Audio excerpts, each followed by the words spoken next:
नाज़रीन, इमरान खान साहब की रिहाई तो इन्हें करनी पड़ेगी, ये जो मर्जी कर, आज नहीं करनी पड़ेगी, कल करनी पड़ेगी। हाँ, आसिम मुनीर सबसे बड़ी रुकावट है इमरान खान साहब की रिहाई की, ये हकीकत है। कोई अदालत इमरान खान साहब की रिहाई के लिए रुकावट नहीं है, कोई इदारा इमरान खान साहब की रिहाई के रास्ते में रुकावट नहीं है। सिर्फ इमरान खान और कोई हुकूमत इमरान खान साहब की रिहाई के रास्ते में रुकावट नहीं है, सिर्फ आसिम मुनीर साहब इमरान खान साहब की रिहाई के रास्ते में रुकावट है। और ये चंद लोग हैं जो रिहाई नहीं होने दे रहे, वरना इमरान खान साहब रिहा हो जाते अब तक।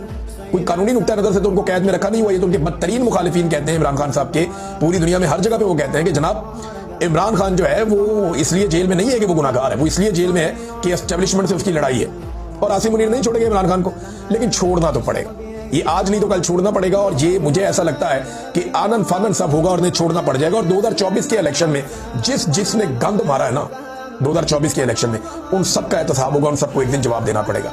ये जितने अफसर हैं या सरकारी मुलाजिम हैं जिन्हें बड़ा शौक है ना सियासत करने का, ये सारे आपको मुस्तकबिल में रायवंड के बाहर या बिलावल हाउस के बाहर बैठे हुए आपको नजर आएंगे और इनकी कोई औकात रह नहीं जाएगी।